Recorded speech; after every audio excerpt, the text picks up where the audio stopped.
How do you know a boy has a crush on his teacher? He starts using words like extra credit and office hours in every sentence. Sadly, his quest for extra credits ends with him bloodied on the streets after getting dirty in the sheets with his crush, aka his teacher. So, does he get an A at the end? The movie opens with Lana playing a guessing game with her little daughter, Raja, while her husband, Ward, looks at them in affection. They seem like a happy little family who gets along really well. The scene shifts to a forest where Lana goes for her routine running. Now the biggest question here is who goes to a forest to run? Anyway, Lana's life seems perfect with a loving family and a well-respected job. She's a high school teacher, but things don't go as easy as planned when a new student named Benny arrives at school. During her class, she hands out questions for a mock test, and as she's waiting for the students to finish, she feels a piercing gaze at her. It is Benny who can't stop staring at her. Lana tries to ignore it, but it's almost prominent that she's affected by the guy and his beauty.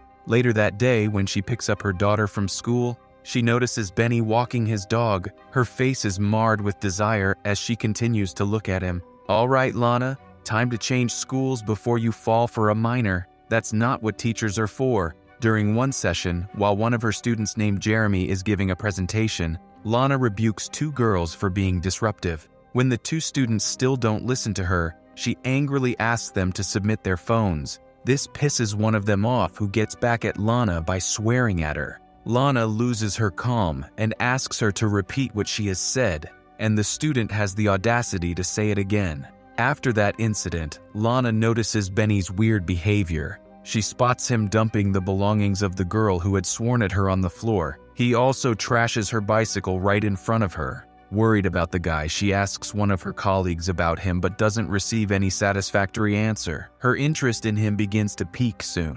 She decides on discussing the matter with Benny itself. She invites him into a vacant classroom and expresses her worry. She advises him that though it might be hard for him to have shifted schools in the middle of the semester, he should try to get along with his peers. Benny laughs it off and in turn asks her what she actually wants from him. When Lana touches his thigh in a gesture of comfort, he takes it otherwise. She pulls her hand away immediately. He also has the audacity to smirk at his teacher. Lana is no better. She seems flustered and the conversation ends abruptly. Her fascination and inappropriate attraction towards Benny don't stop. At home, she checks out his student profile to get some insight into his cryptic behavior, or rather, on him and his attractive nature. She literally cannot seem to get him out of his mind. She's pulled out her thoughts only when Raja asks for dinner. Later, she's seen running in the forest yet again, possibly to clear her mind. There's a zoom in on her face where she almost looks haunted by her inappropriate feelings towards her student. The next day, when all the students leave after class, Lana spots Benny's backpack. She finds his probably sweaty jacket and inhales creepily. She glances around to make sure that no one has witnessed that gross display of attraction. She rushes to the washroom to catch her breath, and lo and behold, there stands the owner of the sweaty jacket. Benny touches her chest, and Lana, who's already all hot and bothered after the jacket sniffing, momentarily gives in to her forbidden desire. She catches herself and asks Benny to forget about the turn of events. "Yes, please do. You're a minor, and this is criminal behavior, Lana." Back at home, she's plagued by the incident in school while her husband sleeps beside her without a clue. The interaction between Benny and Lana doesn't stop though. The next day, during class, Benny keeps staring at her until Lana is forced to meet his eyes. After class, he approaches her in the hallway and asks her to meet him after school. Frustrated, Lana pulls him into a corner and requests him to forget about her as the thing between them is wrong.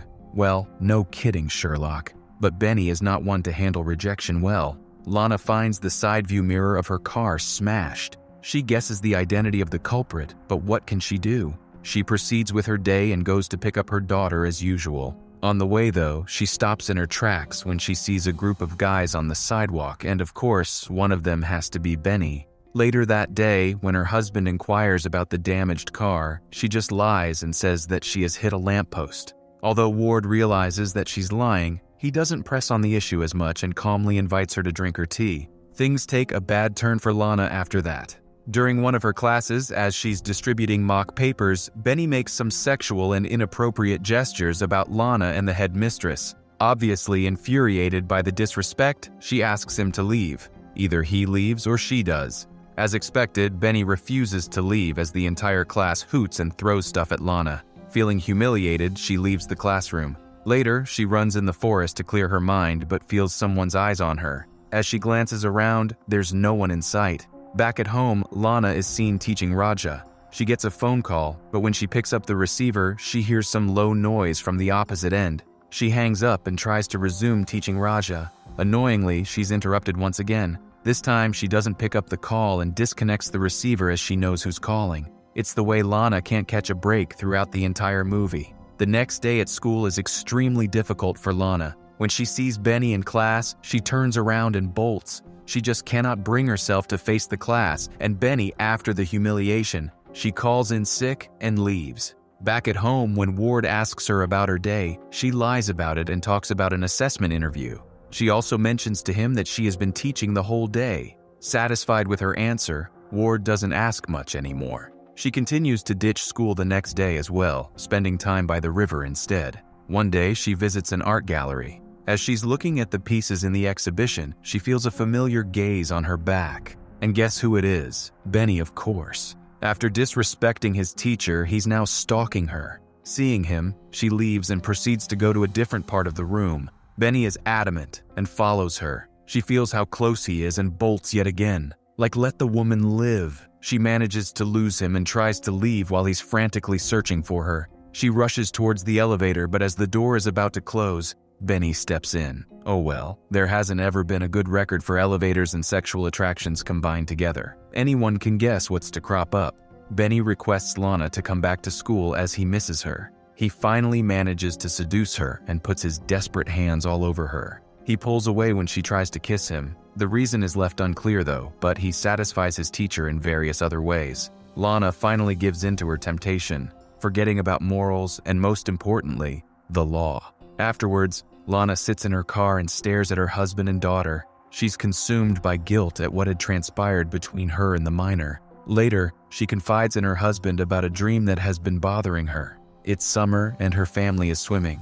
Her husband and Raja are playing with the ball on the beach while she's swimming in the ocean.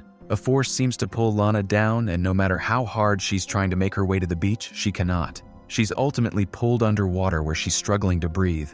Unfortunately, she isn't strong enough to stop it. Thus, she somehow reveals to her husband about her infidelity, and bluntly speaking, crime. Lana is seen to be running in the forest once again and only stops when she reaches the lake. She throws a stone at the lake and stirs things up, both literally and metaphorically. Metaphorically, how? Let's find out. Lana's guilt is eating her up, so she finds a way to add to her already lousy behavior. She steals some documents, probably test papers from the teacher's locker, and goes to the cafeteria. There, while Benny is having fun with his friends, completely unaware of what's to follow, Lana quietly slips the document into his jacket. Back at home, thinking that she has gotten rid of him, she spends more intimate time with her husband. In school, Benny is interrogated by the authorities while Lana looks at him with a smile of satisfaction. It's the way she's proud of getting her student expelled through tact. After getting her student expelled, she is seen spending some romantic time with her husband in the lake. While they are fooling around, her husband playfully goes underwater. But Lana starts panicking when he does come up after a short while, but her panic is short-lived when he startles her again. Lana abruptly wakes up from her sleep. As it turns out, it is just a dream. In school, Lana notices Benny's empty seat and gets reminded of him and their time together. It's almost as if she misses his presence. She's pulled out of her thoughts at the sound of the bell. Even after getting the kid expelled, she still cannot seem to get him out of her mind. Later, she takes Raja to the bookstore to find a gift for her friend. Raja gets mad at her mother for not buying anything for her. Annoyed at Raja, Lana rebukes her and walks away, assuming that she's following her. When she looks back, Raja is nowhere to be seen. She tries to search for her in the bookstore and freaks out more and more when she can't. She informs the police, who check the surveillance cameras. Lana freezes when she sees Benny near her daughter, thinking that he might have done something to her. Her worry is cut short when Ward calls her to inform her that Raja is home with him. Still, she cannot shake off the uneasiness that she keeps feeling. Later that night, she hears forceful bangs on the front door but finds nothing when she goes to check it. As she locks the door, she gets reminded of her experiences with Benny yet again. His presence both haunts and tempts her as she struggles to move past the memory of her dark experiences. Ward notices the shift in Lana's mood and asks her about it. Instead of replying, she just moves closer to her husband. This doesn't stop here though.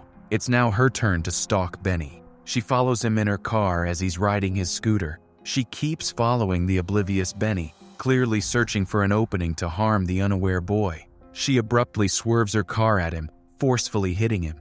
After a moment, she comes to a stop. She's breathing heavily, but she looks satisfied. She swiftly opens the door to check the consequences of her actions. Does she kill him? Well, who knows? As if having an inappropriate relationship with a student wasn't enough for her to be a criminal, Lana takes it upon herself to turn into a murderer.